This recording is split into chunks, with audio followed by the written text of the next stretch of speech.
Hey everybody, welcome to the Ronline Report. Today's guest is somebody I really have been meaning to interview, I want to say for about 25, 30 years now. It's been a while. Fellow Massachusetts native, 212 pro, not as old as me, but he's definitely one of the older pros up there. And, I'm going to talk about that because I think that's pretty damn cool. Derik Farnsworth. How are you, Derik? Hey, Rod. Thanks for having me today. Yeah. So, when the first time I became aware of you was 1991. I worked for a guy named Luswick, company called American Sports Network, and we used to get videos sent in of up and coming bodybuilders all the time. You were already at the time a teenage national lightweight champion. I didn't realize that, but there was a video from whatever gym you were at in 91 or 92, somewhere in Fitchburg or Lowell or something. It was either Northeast Health and Fitness or it was my little backyard one, Nult's. It was Civic's Iron House, real small. We used to have a huge team. I always go to the New Englands and the MASH show. We always had like 20 guys. We go up against, remember Vinny Greco's? Oh, Vinny, yeah. So it was always Vinny, his crew against our crew. It was like the gym was above a bar in a really crappy part of town. One of everything. This is back in like 90s where it was. We still had 150-pound dumbbells. Mm-hmm. We went on the second floor. We'd drop a weight. The owner of the bar would come up and blast us. We had like 5 windows open, no air conditioning. Yeah. And I remember the first day I went there was these guys are jacked as hell, no shirts on, hanging out the window. And I'm like, come on over, we're going to give you free membership, And I looked up, I'm like, what the hell am I getting myself into? And I walked up the stairs, best group of guys ever. Derik, one happy here, awesome, and they took you in. But you'd go in there, no girls who were spandex. They trained hardcore. So it's like, I was like thinking like, wow, you know what I mean? So I got introduced real fast to the hardcore, Yeah, I mean, people don't know because there aren't really any, maybe there's a handful of gyms like that, but nothing like back in the day. Like you just mentioned, Powerhouse in Watertown, Vinny Greco's place. Back then, especially I think in our part of the country, we had those places where there was a ton of, because all we had was men's and women's bodybuilding. There was nothing else back then. Right, correct. But you'd walk into a place like that and there'd be 10, 20, state, national level competitors at one gym. So it was. I mean, we had, there's always like 3 or 4 guys doing a show like the USA's or the, we had the AAU America back then. We had a couple guys doing that organization. So we had different ones. And back then there was no trainers. And, the older guys would take you under your wing. So we'd have 4 guys with this guy, 4 guys with that guy. And then we had a couple females that would come in. They were coaches too. We'd all go downstairs together and there'd be like 9 guys posing together. You had like 9 different coaches, like, buddies like, chest up, do this, you had like 9 different eyes on you, really teaching you like the love. And it was, like, don't do this, don't do that. And you kind of figured out who you want to like gel with more, So I really miss that stuff because the camaraderie back there was just incredible, Yeah. So the video, I still remember what it was to this day. It was, I think it might've been like a few different people from that gym, but you were the one that stood out to me because they sent the video to show us you, Derik, and he must have already known who you were. But you were squatting. Oh, where'd you go? Yeah. Oh, there you are. Okay. Yeah, you were squatting like 405. Yeah. And you had these monstrous legs. And it said this was a teenager. And I was like, oh my God, this is a teenager. And he's a lightweight. And it might have been 5 plates. I don't know what it was. It was a lot of freaking weight, but I was very impressed. And, I was squatting 400 at 16, 17 years old. Jeez. So I want to know how you got started because I've read a couple places you started around age 15 or 16. What got you into bodybuilding? So I'm like you. We grew up with the Hulk Hogan era of, WWF was a big thing. So wrestling was huge with me. I've always been into art. So I would draw superheroes. Yep. So to this day, I still do that. So what it was, that combination of like the bigger than life, the Hulk Hogan's, the Macho Man, Ivan Putski was like 80s guy. He was a short little bodybuilder. Wrestler, and I just love the fact that being so short that I was, my parents didn't want me to play football. I'd get hurt, and I was a small guy, but I started noticing you don't have to be any height to be bodybuilding. Right. And I was trying to my parents shied away from football. I remember the first time we went into I saw you talking about Jason Lowe about the weightlifting crews and stuff. So we had a weightlifting class for gym. So we go into that big old school Universal we used to have. Remember the ones we used to have in our school? The multi-station. Everybody's getting their butt kicked by this one female. And she's leg pressing 600 on the Universal machine. So we had 2 female gym coaches, 1 male. And the male was just pissed. He's like, come on, someone's got to step up and beat her. where she was a gymnastics. She was doing gymnastics, short little girl, 5 feet tall, jack legs. So I step in, put the whole stack on, and did like 20 reps like it was nothing. Wow. And I realized like I don't have to be a certain height to do this sport. I love basketball, and I just, I'm not going to go anywhere in basketball. So I just realized like this is cool. And then when, the bodybuilding with the wrestling and the superheroes, it all kind of, I started getting visualization. Like when I draw, or I did like sculpting, that's how I looked at bodybuilding. And I picked up every magazine, like I'm sure you did. And I mean, I have 6 crates in my garage right now from 80s and 70s. I have all the Ironmans with the old covers because I used to read them backwards and forward. And that's how we all learned. And I just go to the gym. I'd walk to the gym. We had a little like, it wasn't a gym, it was a fitness center. Yeah. And that's where I went down, I'd do it, be doing incline dumbbells, flat dumbbells, decline. I overtrained a little bit and stuff. And a lot of the guys in there would kind of give me advice a little bit. I got kicked out because I was a liability because I was squatting 400 and I got, and I was devastated. I was, I almost started crying because I'm like, where am I going to go? I don't have a car yet. And luckily, one of the guys who kind of like mentored me a little bit was a lawyer. And he said, what's wrong? I was leaving because they're kicking me out. And he's like, what are you talking about? I'm like, I'm a liability. I didn't know why it was. He walks back in with me, really nice guy, walks up and he goes, I'm representing him. What's the issue? So I didn't know what was. He walked in with me and he told the guy, and he's like, look, he's like, this can get really ugly. Look, he's not going to hurt himself.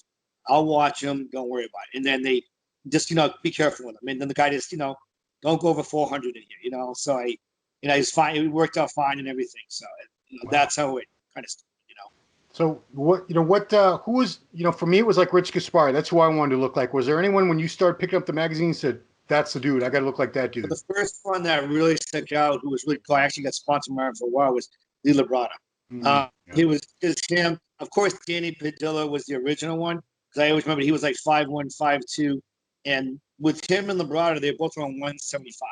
Yeah. And I always thought in my head, that would be a goal. If I can ever get to 175 in shape, that would be my ultimate goal, out of the blue. Because I knew I'd never be a, 200-pound guy. I'm just too small. But I always said, like, the way they looked would flow. Like, Danny Padilla's 5'1", 5'2".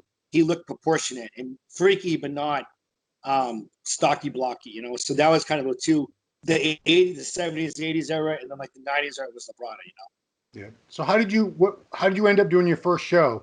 What was somebody said you got to do a show, or you knew people that competed? I wanted to, but I was kind of like clueless. So I went to a world gym. This guy, Scott Felosi, got me to start doing a show, and he put me on a diet. It was kind of weird. And I just kind of knew something was off.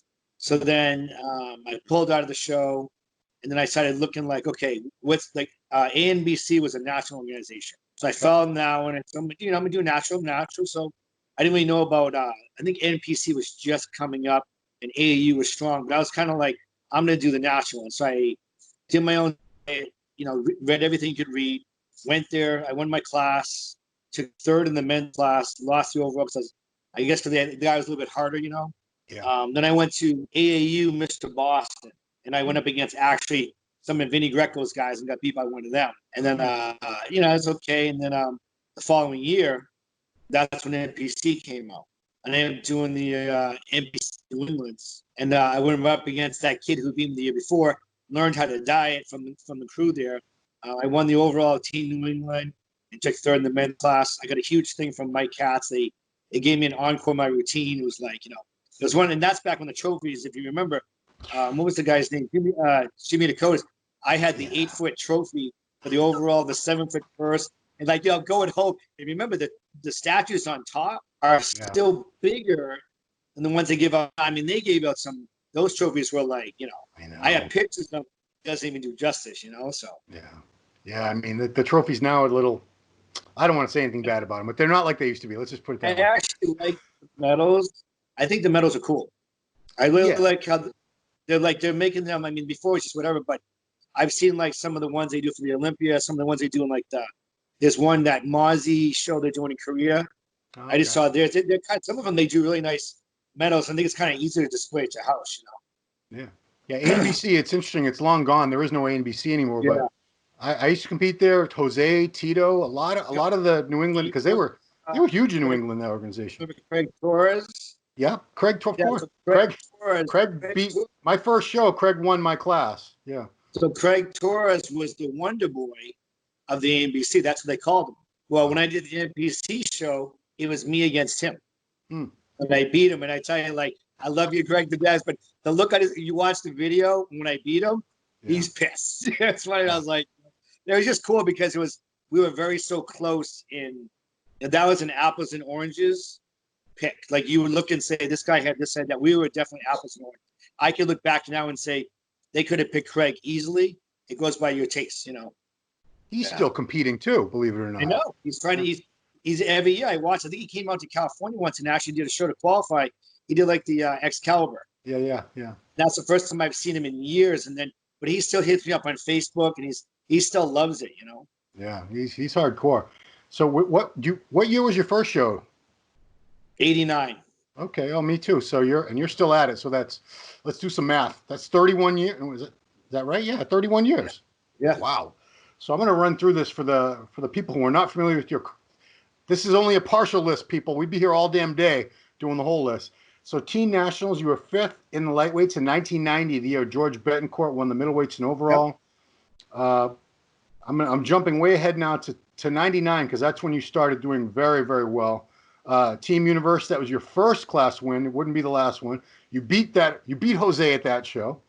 Yep. Second at the IFBB World that year. Yep. And Kai, who had won the Universe overall, could only manage 6th in his class. Then you come back, you won the Team U again the next year. You won it again in 2001. So 3 years in a row you won your class. Now, those were years where it was like, I think Tito won the middleweights every year. Tito, and Marvin Ward did the trifecta. And Tricky, I think Tricky won it a few times. Chris Faldo won. Chris Faldo won the year I took 3rd, yeah. Yeah, it was, you guys.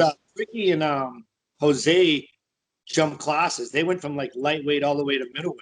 Right. They won like 2 or 3 classes. So you got second in the Nationals in 2001, which would have been a pro card, but back then it was still you had to win your class. You know who beat me? No. Jose did. Oh. So I beat him at the Team Universe. He won your Nationals? And he didn't take the pro card. That's right. He turned it down like 4 times, I think. Yeah. So 2002, you win the Nationals lightweight, and that's your pro card right there. Yeah. So there was no lightweight division. All there was men's bodybuilding. Yeah. Most guys in that position would have said, "Oh well, it's nice to have a pro card, but I'm not going to." What made you? Because you did a ton of open shows before they started. What would be the 202 class? I loved it. You know, I still love it. Like right now, I mean, like, you know, when I go to the show, these guys are going to be half my age. I know some of these guys are 25, 26, and it's like, you know, I just love the shit. They are even, a lot of them hit me up right now, and they're like, I can't wait to compete with you. Like, you've been around, and it's fun because I'm like, I just love the sport. I mean, the business side, as you know, it's changed, you know, tremendously, and I've never liked that side because it's just a lot of bells and whistles and smoke screens. But the body, like the journey for like right now, like, you know, we got the pandemic going on, the type of thing, and this has been one of my best preps ever. And I'm like 50, I'm still knocking on wood and like going like, is this really happening? That's how surprised I am this year, you know, because I did a show 2 years ago. I'm starting to slow down where I might take a year off here and there. Yeah. To make more money. You didn't compete last year. Yeah, I competed in 2018, took off 19. I competed in 2016, took off 17. So I just kind of slowed down and listened to my body and like just try to, if I have good business going on, I'm not going to slow down. And again, you know, if you're competing, you either feel it or you don't. I just knew I wasn't feeling it. I'm not going to push it. You know, I can't bounce back from a show like we are when we're younger. Right. So I had to be smart to do stuff. So when I did 2016, it was classic. When I did 2008, I came back and it was very new because I was weathered. I could tell my body was tired, and that's where I learned this year as far as rest. That's what I got to ask you about because, you know, Classic started in 2016 and you did 2 shows that year, including the Olympia. Yeah. You know, when Classic first came out, did you think to yourself, this is something I'd really like to do, or was it just a lark? You're just trying it for the hell of it. People like, this was made for you. And, I mean, this is my alley is what they said. They said, this is made for you because you're already classic bodybuilding. But the problem was those shorts destroyed us. Yeah. They destroyed everybody's sport. It destroyed because, like, remember Chavez Higa too? Chavez has a beautiful physique. when you put me and him with those shorts on, we look like little stuffs. We lose our V taper. We actually did pictures. Even Santi, even him.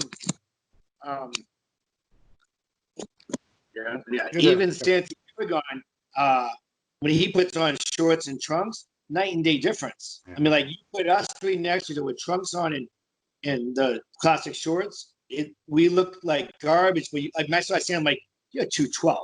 Yeah. When I see Shabbos, I'm like, we're 212. The short was not made for someone like under 5'7". It's this way because of the the hip bone and stuff. So, but I mean, I thought it would be it, but I just making the weight at the time was hard. Like I think now it's actually 10 pounds heavier than it was when I started. So, yeah, those shorts, they did nobody any favors. Nobody, unless you were like giant and they like you're like 6'1", you could get away with like hiking them up. Even then, because guys would post progress pictures on their social media with regular trunks on, and they all looked so much better. The VT, everything looked better. Those shorts, they just like ruined the flow of physiques. I'm glad that they made them smaller. But anyway, you came back to bodybuilding immediately after that. Yeah. And you've done. I got to go to the first Classic Olympia. So you get to think, even when I went pro in 2002, I remember doing an interview, I think with Greg Merritt. And I told him, he was talking about competing after, and I said, this is my Olympian. When I did the nationals, I thought, I'm never going to do anything as a pro. So, here we go, 2012, I go to my first Olympia. 2016, I go to my second one, so. Yeah, that's right. You've been in the Olympia as a 212 and a classic physique pro. And you've had a couple really good showings. Chicago, you were second place at the 2012 Chicago Pro. You've been top 5 a few times. You were top 2. You were second place at Vancouver as a 212 bodybuilder in 2015, and then as a classic physique competitor in 2016. Back to back. Yeah, not too shabby, dude. Not too shabby at all. The Vancouver one, I actually lost to Sean Clarita. That's right. And that was really cool because, me and Sean are about the same height. We argue about who's taller, but Sean Clarita was only like 155, 160, and I was like 162. And we were the smallest guys in the show, and we were 1 and 2. I mean, we had, John Meadows was there, Patrick Bernard was there, and those guys were like 215. Right? John has to make weight. The other guys were over 200. He has 260-pound guys taking 1 and 2. It was just really cool. To lose to him was pretty cool because I lost to someone who now is a great bodybuilder. He's phenomenal. Yeah, he's about 175. I want to say on stage now. Does that sound about right? Something like that. Yeah, he's come up a lot. I want to know how you ended up. So you're from Groton, which I had to look up. Apparently, Air, Massachusetts. I actually grew up in Groton. I was born in Groton. I grew up in Air, which is right next door. AYER, right next to Fort Devens, which is right next. I got military. Two of my older brothers live in Lunenburg, so that's the only reason I know that area. That's what my cousin lives there. Okay, yeah, Lunenburg, Fitchburg, Lowell, it's all that same general. Yeah. How long did you stay in? I should say, when did you move to California? What made you move? 31 years old. I moved to. So it was 2001. I moved to California. I was married to an Australian girl at the time, and if you live in Massachusetts, Australia weather is very opposite. When I lived in a little town, there was no commute. Like you couldn't take a bus or train or something to get somewhere. So she was really limited, and kind of depressed her a little bit. My friend Pete Ciccone and his brother, I'm really good friends with, had just moved to California together. One lived in Arizona, one lived in Cal, and I wanted to go visit them. So I went out to visit them, and they were in San Diego. Went to the gym I'm at now, and I met Rick Stevenson, who you might know from the years ago. Oh, yeah. Rick is the owner. I have his magazine. He's on the cover. And I walked in, and he introduced himself, and I was like, you're Rick Stevenson. And we ever since that day, he's one of my closest friends. He's had my back as far as the gym out there. He's always taking care of me in like a fatherly way. He's unbelievable as a guy, So I went out there, went into the gym, and the gym they haven't changed their rates in I think 27 years. Wow. It's an old school hardcore bodybuilder, chalk, this and that, train, make some fucking noise. They want to hear the noise, and all they care about is put your weight to it. I mean, that's it. So I fell in love, and I was like, damn, and I went back home, and I was talking to my wife, and my parents like, go for it. You're stuck here, get out there. So I had enough money to I was going to do the USAs. I had enough money to just compete. And I was going to leave in April, and for July. So when I went to the gym to start training people, just to train myself, Yeah. This gym has no, you don't have to pay rent or nothing, even to this day. So when I mean, people say, hey, will you train me? And I'm kind of like, a little weirded out. So I'd be like, $50. Yeah. Okay, 3 times a week. So before I knew, I had like 5 or 6 clients, and this grew. So it took off, and the weather was perfect for her. And we took a shot. I was like, maybe I'll go home, but I never stepped foot in Massachusetts since April of 2001. I was supposed to go home for the. You haven't been back since 2001? No, I got to New York was the closest. I went home for 2001 Team Universe, but I was going to go home this year for the Boston Pro in June. Right. Yeah. I had it all set up to like go see Cardillo and go see Jose and all that, and then that happened. So. Wow. I mean, you still have family back here? No, they moved out here in like 2005. So that's why. Yeah. Otherwise, I would have went home, of course. Yeah. Yeah, I was going to say, what a terrible son or brother or whatever.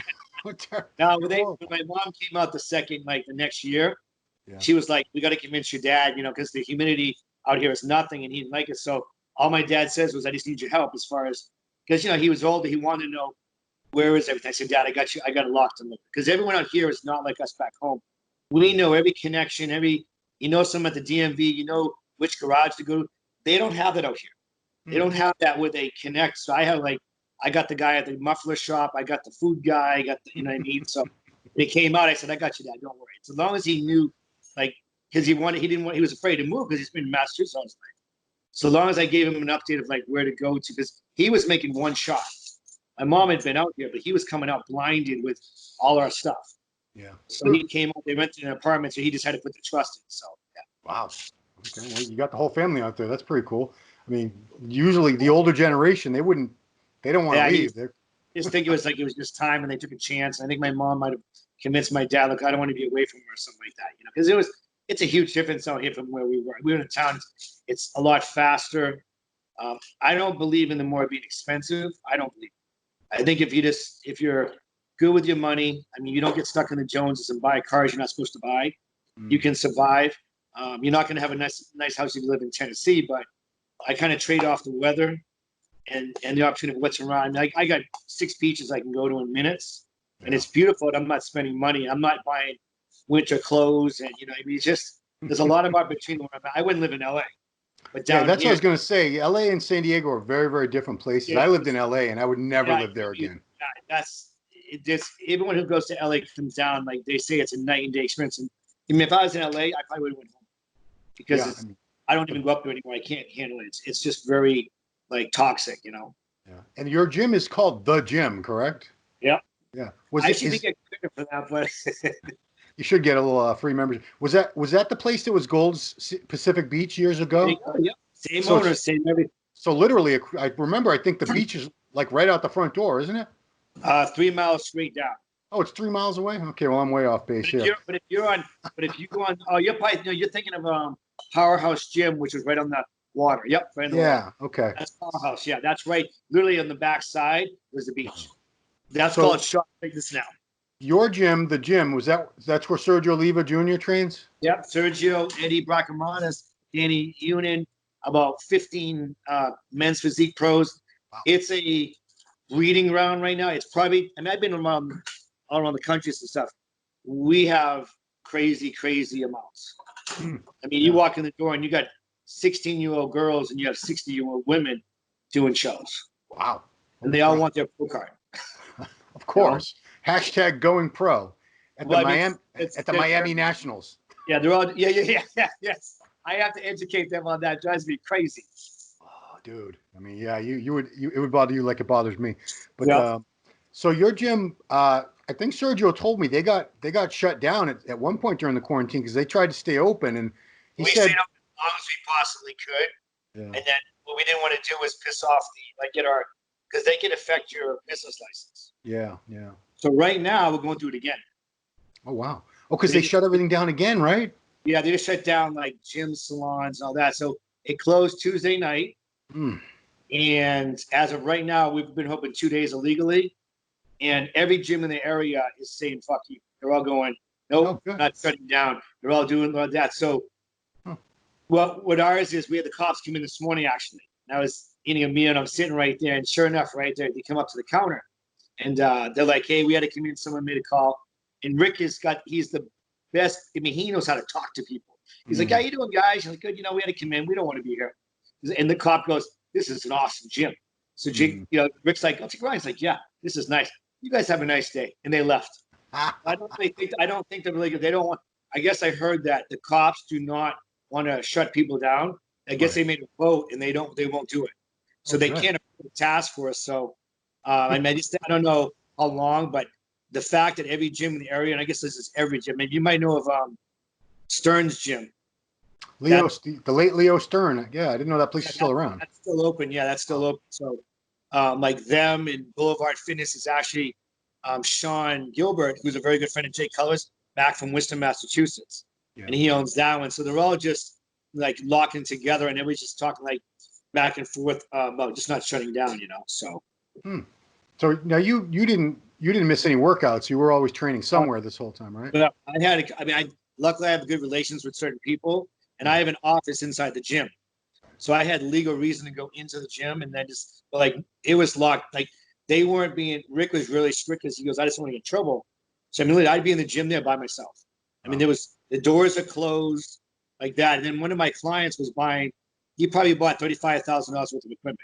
Wow. So he was up and thinking, he's okay. I mean, I went with him and I was picking out stuff for him. I mean, we could take the equipment we have now and make a small gym and charge. I mean, he bought, you know, all hammer strength, you know, flex line, everything. I mean, we have 2 cable crossovers, hack squats, leg presses. So all the, like Eddie Bracamanis, I told him, I said, we got to get Eddie up here. Now you had to drive 30 minutes from where we were, but what it was, we all took our clients up there. So we all like really in depth. And I said, can we bring Eddie up? And Tom was like, sure, you know. So Eddie was training his clients up there. This guy allowed us to make some money because people were like, Derik, I'll train anywhere. So you remember, you know, Power Tech, the big the equipment company, the equipment one that like Minos like did. Well, Tom actually had one. He had to get rid of it because he bought some new equipment in. And I joked around and said, when you get your gym, I want that. Well, one day he goes, hey, Derik, let's go. We're putting that in my truck. So then I have a gym type. Now I have a gym in my garage. So I started training people here, going there and then that. So I didn't miss a beat. That's what kept me sane, you know, totally sane. You want to see what I had? I had a pen, I had a paper clip, and I had a nail file. But anyway, bad joke.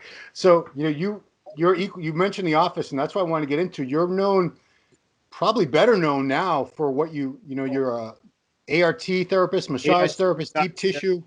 We've seen videos of you working on everybody from Cutler to. It'd probably be easier to talk about who you haven't worked on than who you have worked on because people come out. One of the coolest thing was I worked on almost three or four Mr. Olympias. Wow.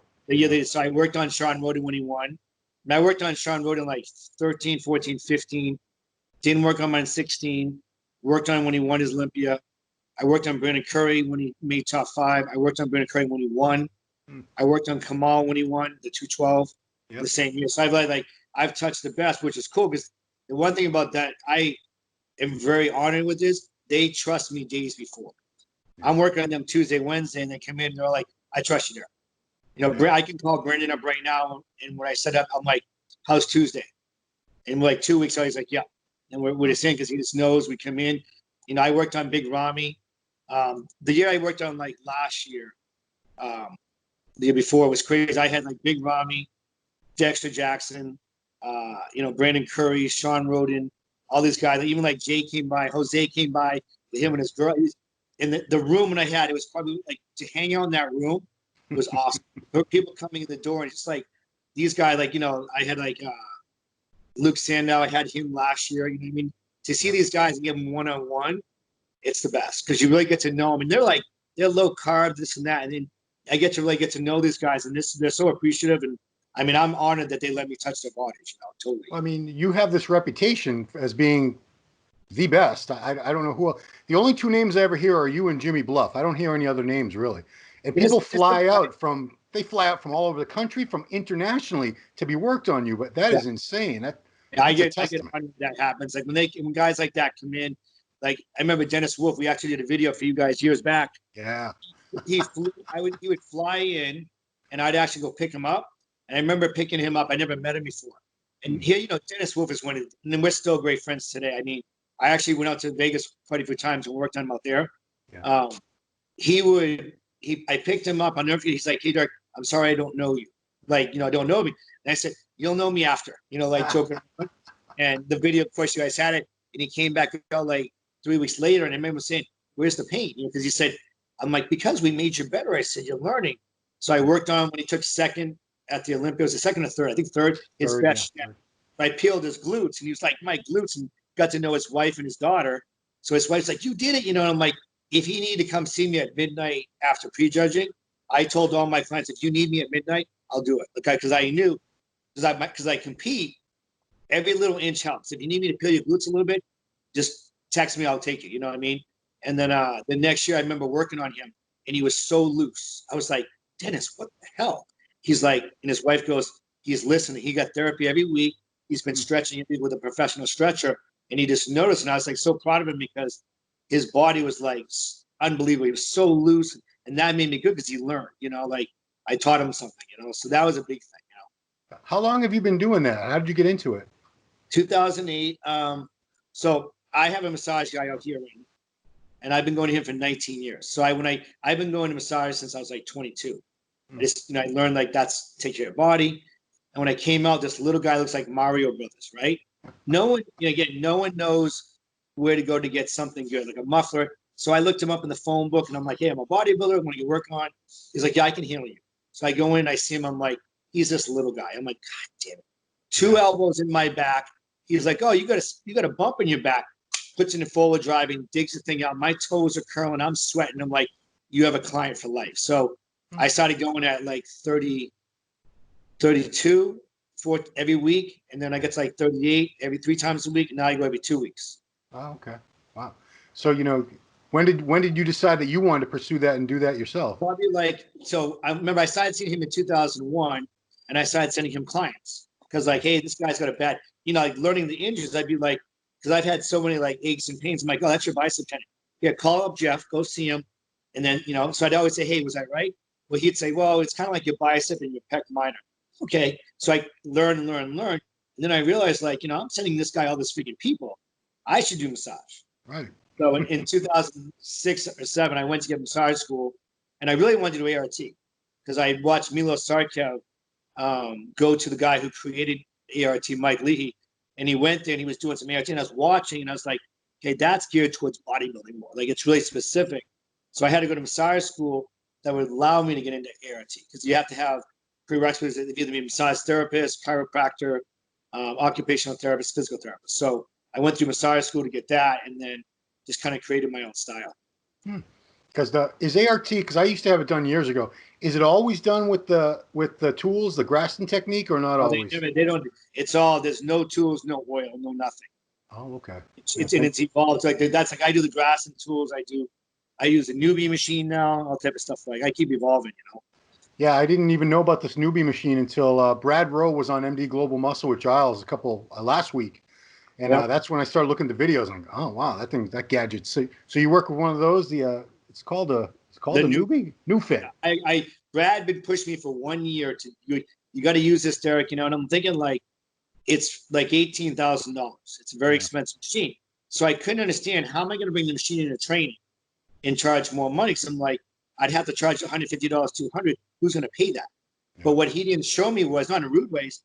The therapeutic side is huge. Like how to use it with a massage and how you can identify hot spots and so forth, like muscles that aren't firing. So when he put me on the machine, I was like, that's cool. This is like December, January of this year. So what happened was he put me on it, and I'm like, that's cool. And then he started showing me how to find hot spots. And then you put a glove on, you can massage with a glove and all that. And then the light bulb in my head went off. I'm like, I can make money because I can use it upstairs in the massage room. I can use it downstairs. I can rehabilitate. And then when you take the course, you realize like post surgery is huge. It's like gigantic for that. And like I've used it for a prep right now, and it saves me. I mean, what it does for like me and you, I could train your chest and do 8 sets, and your chest is going to kill for 6 days, and it's going to be full for 3. And the thing is, if you have a shoulder injury, you're not going to feel it. That's the magic. Yeah, you saw like Dexter Jackson use it for his legs. Yeah. That's what the thing was. It is as good as it shows, as long as the the practitioner using it can kind of do it. It's an incredible. I mean, you'll do things and say, I'm firing my left glute for the first time in 3 years. Wow. Because it's not a TENS machine. It's a TENS machine is AC current. This is direct current. And what it's doing is sending a signal from the brain to that muscle. That's what it's reciprocating. It's re-educating the connection. And what you do with the hot spot is you can find a spot that's not connecting and it'll jump like a thing. So it's simple. The technology is very hard to understand. The principle is very easy. And once people use it, it's a 90%. I've seen, and I believe them now, that you'll feel a change. That's how crazy it is, you know? Yeah. I got to jump back to asking you about training because you're very well known for leg training. Yeah. You and Pete Chacon, some of the leg workouts I saw you guys do in the magazines and in videos, just crazy. What are some of the top feats of strength you've done for legs? Say like for squats. 25 years old, I did 765 for reps. And I was like, every week I was going like, 745. So we do reps 1 week, heavy 1 week, reps 1 week, heavy 1 week. I was doing 600 for 10 on a regular basis, like no problem. 500 for 15. Like I'd go 500, go up. I wanted to get like 7 plates. And then when I got it, then I was like, you can get 8. And they got a special bar that wouldn't bend. And I put 8 in my back. You can watch the video and I have 8 plates. Even with my Cardillo belt cranked, the big one. Yeah. I'm like, my back felt like a rubber band. I'm like, okay, 8 plates is it. And I never went above 600 again. Yeah. But I did 405 for 30. Out here, like 7 weeks out from the show, I did 405 for 30. Then I did 500 for like 14 the next set. And that was during a whole huge workout that we had videos. So. And this is at a body weight of what? 170, 175. Okay, you win. I did the 765 under 190 because I never even hit. I can never get over 195. I mean, I'd be impressed if some 270-pound guy was telling me all that, but dude, you win. That's crazy. That's like a human ant. That's insane. I never touched the deadlift and the bench though. I was so petrified of those two movements because of watching like guys who tore their pecs and stuff. I just was like, which is just as dumb with 700 pounds on your back. But for some reason, I kept seeing injuries I saw 2 pec tears. And totally, I got scared out of my mind. I'm like, that is scary looking because they really rolled them up. So it's kind of like surgery. Oh my God. And then guys with bad backs hurting their backs. It's like they pull it. I saw it even when I was with AFC in 2001. I was with Skip LaCour and Jeff. We were out to this camp thing, and this guy wanted to pull deadlifts, and I'm like, I'm not going over 400. He starts ego lifting with me, and I'm looking at the owners. I'm kind of like, I'm like 7 weeks out. I'm not going to hurt myself. Well, he went to pull 500, rolled his bicep in his arm. I was like, I walked, and he moved the bar an inch, and he put it down because I just tore my bicep, came back, and I was like, yeah. Even like, this is like 15 years later. I'm like, I am not playing with those numbers. Like this, it's not worth it. So have you never had a major injury? No, I mean I've had I've strained things before and all that, but that's like I'm super anal with massage. I'm like anal as hell with it. My flexibility is really good moving around considering my height, but and short limbs. But it's funny. I don't want to pick on the guys, but I look at everyone else, and it makes me think 10 times more. Like Jose with his hips and all that type of thing. Like those. I look at guys like that because we train the same, but that's what kept me going was therapy. Because it's the only thing I knew. That's the only thing I was doing that these guys weren't doing. Right. And I was religious. I don't know anybody because we're going to get your age. You're turning 50 in a couple weeks, and I don't know anybody that's been training as long as you have that doesn't need like new knees or new hips or new shoulder. We're all jacked up, all of us. But to your credit, you've been very smart and take care of your body. So let's get into that. You're 2 weeks out from the Tampa Pro. Yeah. You'll be turning 50 on the day of the show, July 31st. Yeah, I thought the show was Saturday, August 1st, and I thought I'd be checking in on my birthday. But actually, the 212 is on Friday, so I'll be competing on my birthday. Yeah, I'll be 50. That's crazy. So did you pick that show because it was happening on your birthday, or just that was the first show that we're having? I picked the June show in Boston because I wanted to go home, and I kind of thought when that show came out, I really thought this is like I wanted to do a show this year. I didn't know when I want to do it. When I saw the Boston Pro, I said, that's it. It just kind of tipped me. I can finally go home. And the thing was, I was going home exactly almost when I did the show in New England, the Boston show. Yep. It was 30 years later exactly. I'd be going back home. My first NPC show here in 1990, and now I'm doing my first Boston Pro show 30 years later. I'm going back home. So I kind of was like, I said, it's destiny to go home. And then with all the COVID stuff like that, I was like, I was, me and Chris were on the phone all the time, and we text him like, just watching the show. I said, if it doesn't go, we go to the next one. He's like, okay, you want to know? And then it got canceled. And I said, Tampa, because there was a couple of shows before. I said, I'm not going to chance it. Let's push it to Tampa, and I've done the Tampa before. I did in 2014. Tim Gardner has always been really good to me. That show has a lot of energy to it. I've done Chicago Pro like 3 or 4 times, but the Tampa one has so much electricity. I just remember, you watch it even still the last couple of years. It's a fun group of guys that go there. So, yeah, Tim puts on. I never started going to Tim shows until I got this job in early 2017, and Tampa Pro, Chicago Pro that Tim puts on. What a fantastic job!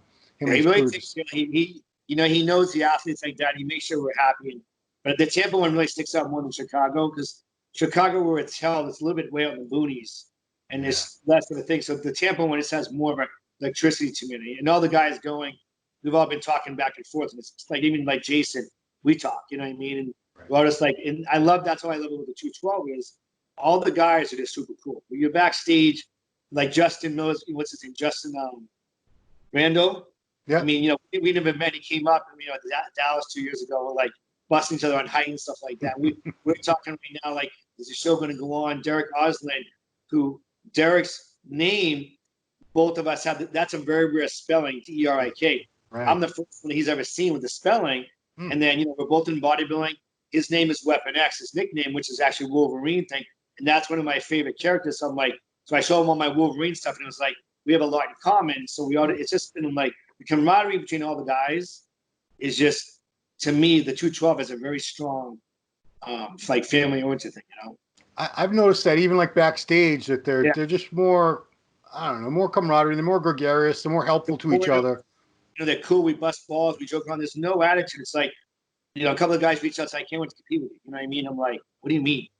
And it's cool because we've all just, I'm like, I'm a fan of yours because I've been watching the guys like Sean Carita. He knows I'm a fan of his, and we talk because I'd love to see him kill, because it's that little guy taking the thing. If he goes in and takes it, he was a damn bantamweight. He just figured, went from there up. It just shows that it doesn't matter how big you are. This sport can be made for anybody. And all the new divisions they've done with NPC and IVB, it allows, if you don't have legs, there's a division for you. If you don't want to be 300 pounds, you've got classics. It's grown so big that, anybody can get into the shows, which is great, Yeah. Well, because we both started out, all there was bodybuilding. I really was very resistant to all these new divisions. Every time a new division came out, I was just like, why do we need that? We don't need this. And now I'm fine. It's taking me time, but I'm coming around. I'm with you about like this. I think I like classic physique because I think I think they should put the posing trunks on regularly. Just call it classic bodybuilding and keep the weight class right there, so it keeps a more streamlined look. Because it kind of reminds like the 80s look. Right. 80s nice, like 80s nice, but it keeps like the waist down on that. I like that, and I don't mind men's physique. The wellness division, I don't know. It's like, it's going to be so subjective because it's, first of all, the physiques are going to be unbalanced because they want bigger lower body, upper small. Like, that's a hard concept, Bikini, I'm not a fan of because I look at them and I'm like, brunette, blonde. I don't really see how you can judge from them. Figure I like. I was a fan of figure. Yeah. I think figure is a good class, and it's very healthy for like girls who train people. Because to me, it's like you have muscle, and in these days age, we want muscle in our bodies to be healthy. Right. So figure has always been one of my favorites because it's classy, and I like muscle in a girl. I don't like skinny legs. I like the meat on the girl. Yeah. To me, it's more healthy. Well, but bikini is not a very trained look. Let's put it that way. Yeah. You can. Yeah. I've seen girls go from they've never been in a gym in their life to bikini pro in the same year. And you're not going to see that in bodybuilding. I mean, men's physique has gotten huge over the years. As far as those guys are monsters compared to what they were. Oh, dude! I mean, some of those guys, if they grew a pair of legs, they'd be in 212 of bodybuilding. Yeah. It's funny because a lot of bodybuilders rip on the men's physique guys. And I look at the pictures of bodybuilders, I'm thinking, dude, he's bigger than you. Like, You're, Kyron thinks like top 3. Kyron goes to our gym and he's a beast. Like he's got, I mean, he puts on 2 inches on his legs. He's 212. yeah. He's huge. I mean, it's just the thing is, I think some of those guys should start thinking about that because they're kind of going to outgrow their class. And then again, you just got to keep evolving. That's how I've done. I just keep trying to evolve in the sport. And these guys got to realize like the sport moves so fast. You need to evolve. Like again, when class, I was in open class, then I went to the 212 one. Then they had classic, and it's like you just have to keep evolving and find where you fit. And these guys in men's physique, like I think Jeremy Buena might go to classic.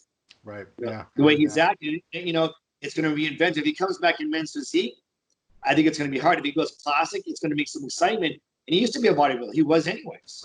Right. So if he comes back, it's it gives him a chance. And if he can deliver, and he's got a very tenacious mindset. If he comes back, it's a make or break. But like eyes are going to be on him.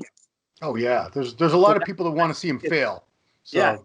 Yeah, and he doesn't like that. So he's going to bring the heat. So I think it's cool. So I just think these like a lot of these guys get lazy with how they're like sport. Like when you talk to Jay, it's like he's light years ahead of people. Like he blows my mind when I talk to him, but it's always evolving, and that's how you see in the sport. Like, how long have you been this? I mean, right? Same as long, just as long as you.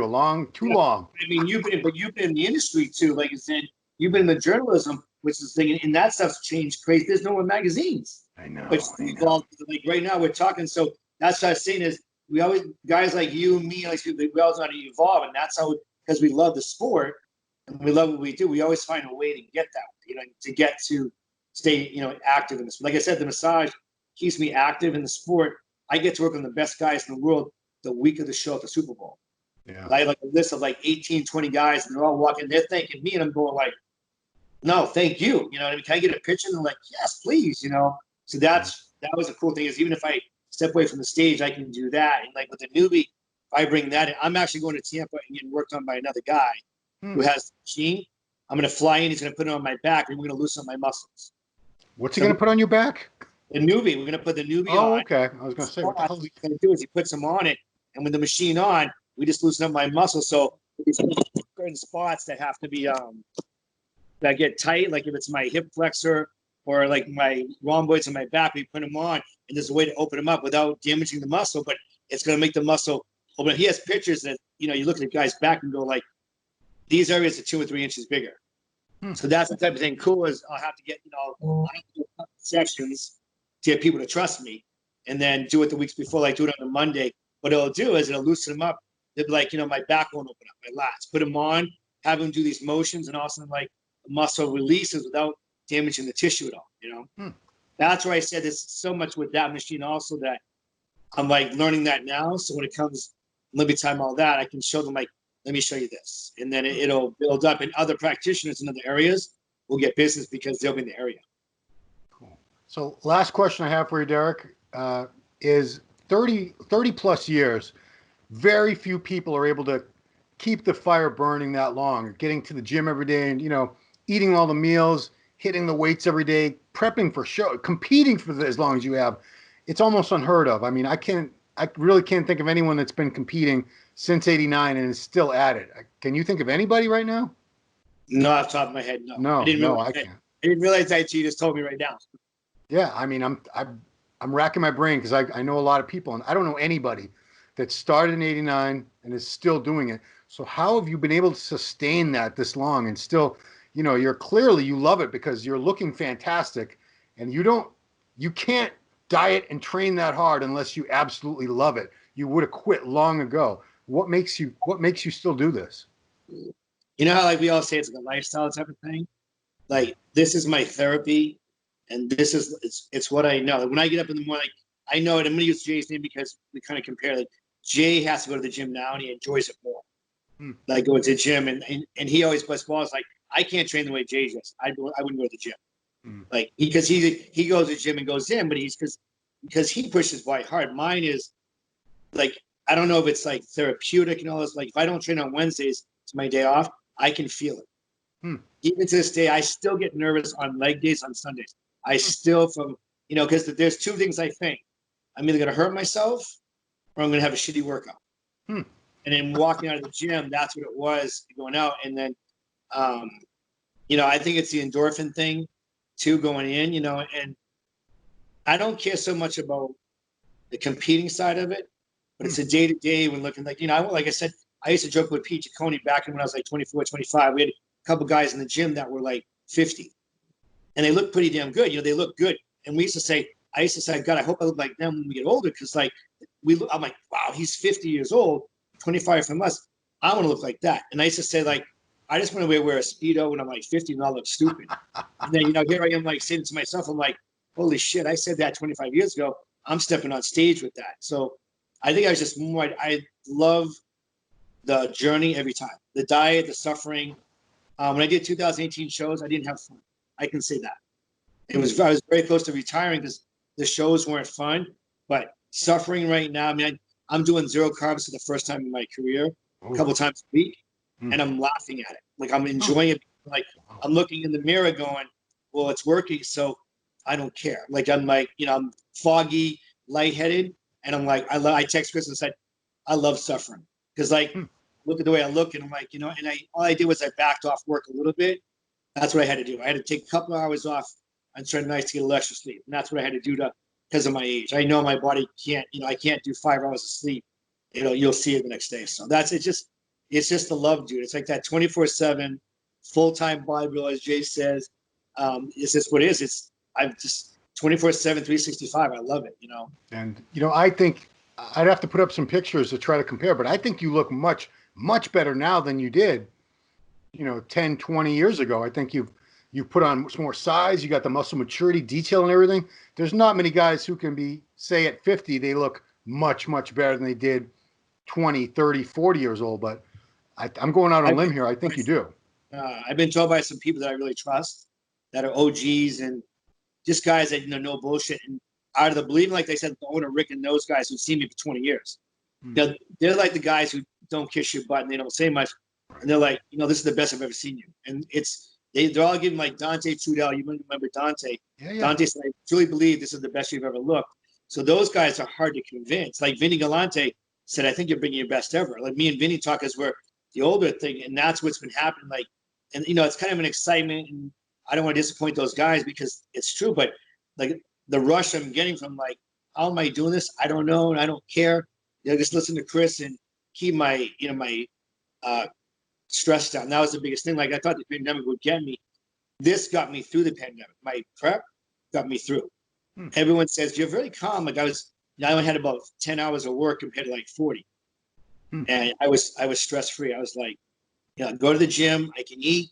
You know, I'm okay. My family's fine. Blah blah blah. Everything's good. And it was bodybuilding that's always kept me structured. It's always kept me in line. It's always kept me safe. And you know, whatever's going through divorces or anything like that, it's always kept me in check without, you know, going to alcohol or doing something really stupid or hurtful. I've always kept me in a structure. Like I got to go to the gym. I got to get my meal. I can't reverse. I think it's always been like a lifesaver to me, you know. Yeah. And I know that even Jason Lowe said that about his issues. You talked about it once too. So I think it prevented me from doing something that could have been really foolish or dangerous. Absolutely. Cool. Well, Derik, I'm glad we finally got a chance to talk. It's been way too long. And man, I'm looking forward to seeing you in Tampa in a couple weeks. You're looking fantastic. I'm not going to make any predictions or anything, but I think you're going to do very, very well this time. Well. I'm just going to be happy to be there and just to know, bring the best package I had. And I'm realistic. I know on any given day I can be in top 3 and I can get smoked. I've been there before, but you know, my biggest thing is bring the best physique possible. And I know like I'll walk out of there fine. That's the biggest I care about, you know, and I'll be back next year, you know. I'm going to talk Tim Gardner to having the audience sing happy birthday to you. All right, let's do it. Let's make it happen. Cool, man. So that's it. Thank you so much, Derik. I appreciate it. Follow Derik on Instagram, everybody. It's his name, Derik Farnsworth, no spaces. That's Derik with an I, which parents in 1970, they were innovators. I don't know anybody that spelled it that way back then. So Derik with an I, Farnsworth on IG, and you'll see him on stage, Tampa Pro, 2 weeks from this recording. It's going to be July 31st is the day he's on stage. Check out all the coverage here. And that's it. Thanks for doing this, Derik. I appreciate it very much. I really appreciate it. I had fun. Thank you. All right, everybody. Thanks for watching. We'll see you next time.